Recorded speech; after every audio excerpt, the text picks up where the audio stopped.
Roman bracket start, select the number, bracket close, then enter. अच्छा, अगर मैं कहता है भाई 762 ही हमें नहीं आ रहा, और अगर मैं पूछ रहा था 2692, तो ये तो फिर भूल ही जाए। तो कोई ऐसा इशू नहीं, ये हमें कौन बताएगा? रोमन का फॉर्मूला, सिंपल सा formula, is equal to roman bracket start, select the number, bracket close, enter. Track करो उसको नीचे तक, ये देखो, ये आपको रोमन में कन्वर्ट करके बता देगा। है जबरदस्त चीज। अब कोई ये कहेगा सर इसका इस्तेमाल कहाँ है ऑफिशियली? देखो जरूरी नहीं है हर चीज का यार ऑफिशियली इस्तेमाल हो। कुछ चीजें टिप्स एंड ट्रिक्स भी होती है, या कुछ फॉर्मूले टिप्स एंड ट्रिक्स के तौर पे भी याद रखे जाते हैं। तो अगर ये कहा जाए कि रोमन का फॉर्मूला कि ये टिप्स एंड ट्रिक्स के तौर पर है, तो ये गलत नहीं होगा। ऑब्वियसली सी बात है कि ऑफिशियली इसका इतना ज्यादा इस्तेमाल नहीं है, लेकिन अगर टिप्स एंड ट्रिक्स के तौर पर किसी को, सामने वाले को इंटरव्यू पर्पस में घुमाना चाहो, तो इसके लिए बहुत जबरदस्त फॉर्मूला है रोमन का फॉर्मूला। सही है, सिंपल सा फॉर्मूला है, कोई इसमें इतना कोई हार्ड एंड फास्ट रूल नहीं है। सिंपल सा formula, is equal to roman bracket start, select the number, bracket close, then enter. आपको ये क्या है कि सर ये आंसर गलत तो शो नहीं कर रहा, या अब ये क्या प्रूव है कि 762 ऐसे ही लिखा जाएगा? देखो मैं इसका प्रूफ भी दे सकता हूँ तुम लोग को। प्रूफ दूं? चलो मैं समझाता हूँ। डी जो शो करता है ना, ये डी शो करता है 500 को, ये देखो, राइट। तो ये है क्या? 762 है, यानी इसमें एक पार्टीशन जो है वो 500 का है। तो 500 क्या बना दिया इसने? डी बना दिया। सही है। 100 को किसमें लिखा जाता है? सी लिखा जाता है, ये देखो। अब इसमें 200 आ रहे हैं, यानी 600 और 700 आ रहा है, तो 2 सी आ गए आपके पास। ऐसा ही है। इसके बाद जो 50 है ना, उसको एल लिखा जाता है।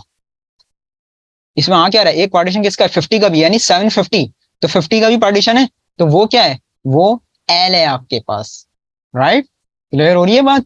और फिर 50 के बाद क्या आ रहा है? 60 आ रहा है, यानी 51 से लेके 60, वो 10 का पार्टीशन है। तो 10 को आपको पता है किसमें लिखा जाता है? एक्स में लिखा जाता है। और 2 तो आपको पता ही है 2 आई लिखे जाते हैं। तो ये बिल्कुल सही आंसर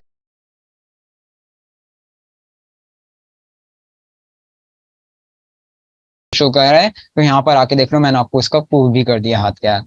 आगे बात समझ में? क्लियर है स्टूडेंट? तो ये है आपके पास रोमन का फॉर्मूला। एक बात याद रखना है इस फॉर्मूले में। अगर मैं करता हूँ 3999, आ गया आंसर। लेकिन अगर मैं करूँ इसको 4000, एरर। इस बात को याद रखिएगा, और जब अपने बात प्रैक्टिस करोगे तो इसको नोट डाउन भी कर लेना कि एक्सेल में जो इस फॉर्मूले की लिमिट है, वो सिर्फ और सिर्फ कहाँ तक है? 3999 तक। एक्सेल में इससे ज्यादा ये कन्वर्ट नहीं करेगा। अब ऐसा तो नहीं है ना कि 3999 के बाद रोमन लैंग्वेज ही खत्म हो गई है? नहीं, ऐसा बिल्कुल नहीं है। रोमन लैंग्वेज है, बिल्कुल है, लेकिन एक्सेल में जो इस फॉर्मूले की लिमिट है सिर्फ और सिर्फ 3999 तक है। एक्सेल में इससे ज्यादा कन्वर्ट नहीं करेगा। इस बात को अच्छी तरह से याद रखिएगा, बाद में इसको नोट डाउन भी कर लेना अपने पास, राइट। अच्छा जी, नेक्स्ट फॉर्मूला है एग्जैक्ट का फॉर्मूला। ये भी एक बड़ा जबरदस्त फॉर्मूला, ये भी इंटरव्यू पर्पस में पूछा गया था।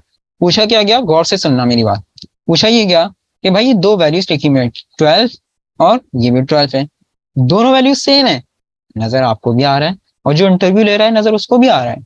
लेकिन उसने कहा कि यार सही है, दोनों वैल्यू सेम है, आपको भी नजर आ रहा है, मुझे भी नजर आ रहा है, लेकिन आप एक्सेल के थ्रू मुझे इसका प्रूफ दे दें कि ये दोनों वैल्यू सेम है। आपने एक्सेल का इतना बड़ा कोर्स करा हुआ है, master Excel, financial plus, power BI वगैरह, तो भाई ये तो छोटी सी चीज है, आप इसका प्रूफ दे के बता दें हमें कि दोनों वैल्यू सेम है। नजर आने को छोड़ें, वो कह रहा है, वो कह रहा है एक्सेल के थ्रू इसका प्रूफ दें।